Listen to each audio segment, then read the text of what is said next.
ಇಂದೇ ಡೌನ್ಲೋಡ್ ಮಾಡಿ ಮತ್ತು ನಿಮ್ಮ ನೆಚ್ಚಿನ ಶೋಗಳನ್ನು ಆನಂದಿಸಿ.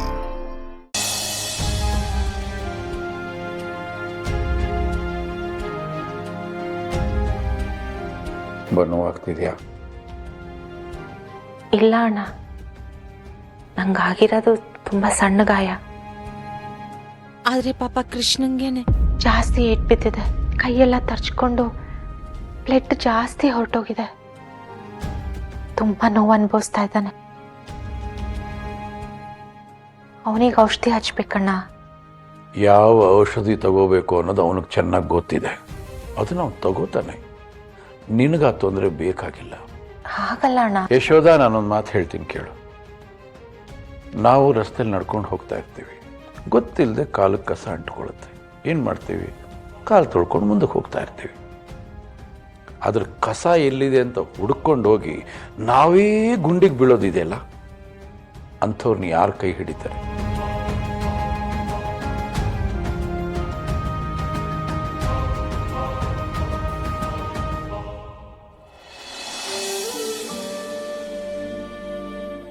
ನೋವಾಯ್ತಾನ?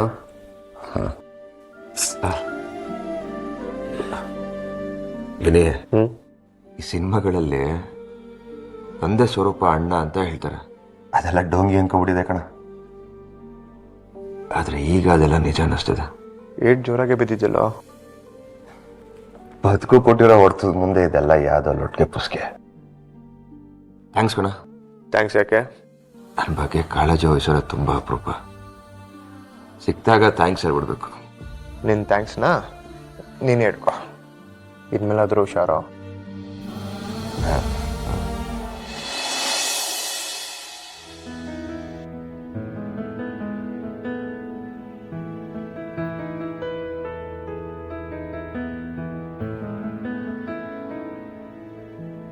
ಹಲೋ ರವಿ.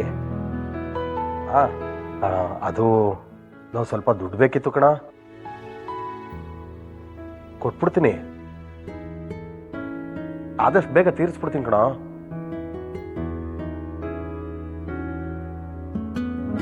ಸರಿ ಬಿಡು, ಸರಿ ಆಯ್ತು ಬಿಡು.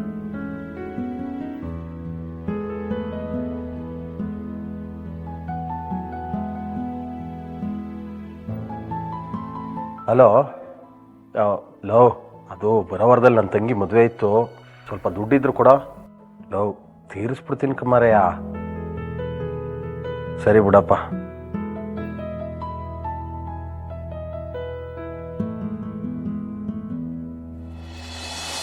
ಮೆಲ್ಲುತ್ತಿರೆ ಸವಿಗಾನ ಎದು ಜಲ್ಲನೆ ಹೂವಿನ.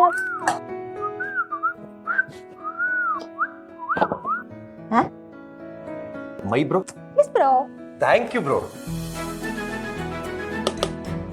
My bro. ಚಾನ್ಸೇ ಇಲ್ಲ. No way. ನಿಮ್ಮ ಅಣ್ಣಂಗೆ ಮಾತ್ರ ತಗೊಂಡು ಹೋಗ್ತೀನಿ ಅಂತೀಯ, ನಮ್ಮ ಅಣ್ಣಂಗೆ ತಗೊಂಡು ಹೋಗಲ್ಲ ಅಂತೀಯ. ಏನು, ನಮ್ಮ ಅಣ್ಣಂಗೆ ಕಂಪ್ಲೇಂಟ್ ಮಾಡ್ತೀನಿ. ನಿಮ್ಮ ಅಣ್ಣಂಗೆ ಕಂಪ್ಲೇಂಟ್ ಮಾಡಿದ್ರು ಬೈತಾರೆ, ಮಾಡದೆ ಇದ್ರು ಬೈತಾರೆ. ಒಟ್ಟಲ್ಲಿ ಬೈತಾನೆ ಇರ್ತಾರೆ. ಹೇಳಾವ ಅವ್ರಂಗೆ ಹೂ ಬಾರ ಆಗತ್ತ. ಹೇಳ್ಕೊ ಹೋಗೇಶೋ. ನಿನ್ನ ಅಚ್ಚೋ ತಲಹಟೆ ಮಾಡದೆ ಸುಮ್ಮನೆ ತಗೊಂಡು ಹೋಗೋ. ಈ ಕೃಷ್ಣ ಒಂದ್ಸಲ ಹೇಳಿದ್ಮೇಲೆ ಮುಗೀತು. ತಗೊಂಡು ಹೋಗಲ್ಲ ಅಂದ್ರೆ ಹೋಗಲ್ಲ. ಕೃಷ್ಣ ಕೃಷ್ಣ ಏ ಕೃಷ್ಣ ಕೃಷ್ಣ ನಮ್ಮ ಅಣ್ಣ ಏನು ಅಪ್ಪ ಅಂದ್ರೆ ಎದೆಲಿ ಪ್ರೀತಿ, ನಾಲ್ಗೆಲಿ ಕತ್ತಿ. ಡೋಂಟ್ ಮಿಸ್ಟೇಕ್ ಮೀ ಯಶೋ. ಇದೆಲ್ಲ ಮಾಡ್ತಿರೋದು ನಿನ್ಗೋಸ್ಕರ. ಬರ್ತೀನಿ.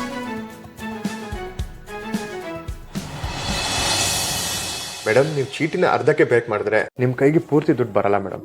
ಇನ್ನೊಂದ್ 2 ತಿಂಗಳು ಬಿಟ್ಟು ಮಾಡಿ. ಪೂರ್ತಿ ದುಡ್ಡು ಜೊತೆಗೆ ಇಂಟ್ರೆಸ್ಟ್ ಅಮೌಂಟು ಬರುತ್ತೆ. ಸರ್, 2 ತಿಂಗಳು ಕಾಯೋಷ್ಟೆಲ್ಲ ಟೈಮ್ ಇಲ್ಲ. ಅಕ್ಕನ್ಗೆ ಮದ್ವೆ ಸೆಟ್ ಆಗಿದೆ, ಅದಕ್ಕೆ ತಾಳಿ ಮಾಡಿಸ್ಬೇಕು. ಏನಮ್ಮ ನಿಮ್ಮ ಹೆಸರು? ನೀವ್ಯಾರು ಅಂತ ಗೊತ್ತಾಗ್ಲಿಲ್ಲ. ಇವರು ಸೂರ್ಯಪ್ರಕಾಶ್ ಅಂತ, ಶಾಂತಿ ಜ್ಯುವೆಲ್ರಿ ಓನರ್. ಸಾರಿ ಸರ್, ನನಗೆ ಗೊತ್ತಾಗ್ಲಿಲ್ಲ. ನನ್ನ ಹೆಸರು ರುಕ್ಮಿಣಿ ಅಂತ. ಅಕ್ಕನ ಮದುವೆಗೆ ಮಾಂಗಲ್ಯ ಮಾಡಿಸ್ಬೇಕು. ಅದಕ್ಕೆ ನೀನು ಚೀಟಿ ಹಾಕಿದ್ಯಾ? ಚೀಟಿ ಮುರಿಸ್ಬೇಕು. ಚೀಟಿ ಮುರಿಸಿದ್ರೆ ಪೂರ್ತಿ ಹಣ ಬರಲ್ಲ. Correct sir.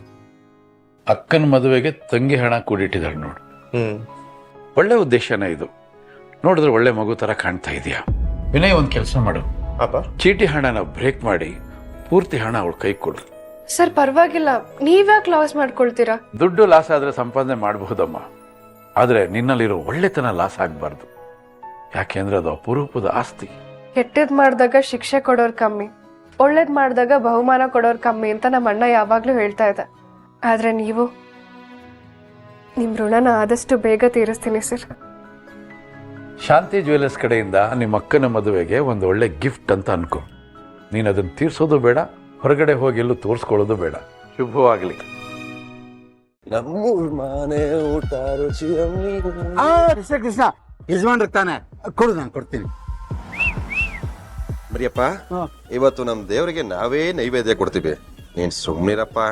ಬೇಡಪ್ಪ, ನೀನು ಒಳಗೋದ್ರೆ ಸಾಹೇಬ್ರು ಗರಂ ಆಗ್ಬಿಡ್ತಾರೆ. ಕೊಡು, ನಾನು ಕೊಟ್ಟು ಬರ್ತೀನಿ. ಕೊಡು. ನಾನು ಕೊಡ್ತೀನಿ. ಮಾಡ್ಕೋ ಕೃಷ್ಣ. ಅರ್ಥ ಮಾಡ್ಕೊತಾ ಇದ್ದೀನಿ, ನೀನ್ ಅರ್ಥ ಅಯ್ಯೋ, ಬಿಡು. ಅರ್ಥ ಮಾಡ್ಕೋ. ಬಿಡು ಕೃಷ್ಣ. ಬಿಡು ಮರಿಯಪ್ಪ. ಅರ್ಥ ಮಾಡ್ಕೋ. ಕೋಪ ಮಾಡ್ಕೊಳ್ತಾರೆ ಅವರು. ಅವತ್ತು ನನ್ನ ಆಟೋ ಹಾಳು ಮಾಡ್ದೆ, ಪುಸ್ತಕ ಹಾಳು ಮಾಡ್ದೆ. ಇವತ್ ನೋಡಿದ್ರೆ ಕಳ್ತನ ಮಾಡ್ತಿದ್ಯಾ. ನೀನ್ ಬರೀ ಪೊರ್ಕಿ ರೌಡಿ ಅಲ್ಲ, ದೊಡ್ಡ ಕಳ್ಳನ್ ಮಗ. ಇವಾಗ ಏನ್ ಮಾಡ್ತೀನಿ ನೋಡ್ತಾ ಇರು. ನೀನ್ ಎಂತವನು ಅಂತ ಎಲ್ರಿಗೂ ಗೊತ್ತಾಗ್ತದೆ. ಏನಮ್ಮ, ಏನದು ಗಲಾಟೆ? ಸರ್, ದೊಡ್ಡ ಕಳ್ಳ ಸರ್ ಇವನು. ಪಾಪ ಅಲ್ಲಿ ಅಂಕಲ್ ಹತ್ರ ಊಟ ಕದೀತಾ ನಿಂತಿದ್ದ ನೋಡಿ. ಇವನ ನಿಮ್ ಅಂಗಡಿ ಹತ್ರನೂ ಸೇರಿಸ್ಬೇಡಿ. ಮೊದ್ಲೇ ಬಂಗಾರದ ಅಂಗಡಿ, ಇಲ್ಲಿ ಏನಾದ್ರೂ ಕತ್ಕೊಂಡು ಹೋದ್ರೆ ಕಷ್ಟ.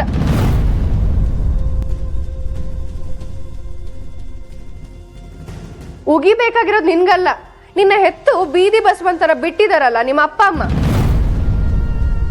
ಅವ್ರಿಗೆ ಬುದ್ಧಿ ಹೇಳ್ಬೇಕು. ಹೌದಮ್ಮ, ನೀನು ಹೇಳ್ತಾ ಇರೋದು 100% ಸತ್ಯ. ಇಂಥ ಮಕ್ಕಳಿಗೆ ಜನ್ಮ ಕೊಟ್ಟ ತಪ್ಪಿಗೆ ಅವ್ರ ಅಪ್ಪನ ಕರೆದು ನಿಲ್ಲಿಸ್ಕೊಂಡು ಚಪ್ಪಲಿ ತಗೊಂಡು ಮುಖದ ಮೇಲೆ 4 ಚೆನ್ನಾಗಿ ಬಾರಿಸ್ಬೇಕು. ಅದು ನೋಡಿದ್ಮೇಲೆ ಆದರೂ ಇಂಥವ್ರಿಗೆ ಬುದ್ಧಿ ಬರುತ್ತಾ ಅಂತ ನೋಡಬೇಕು.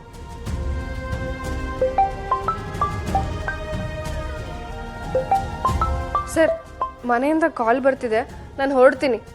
ಆದ್ರೆ ಇವನ್ನ ಮಾತ್ರ ಇಲ್ಲಿ ಹತ್ರಕ್ಕೂ ಸೇರಿಸ್ಬೇಡಿ. ಮೊದಲು ಆಚೆ ಹಾಕಿ.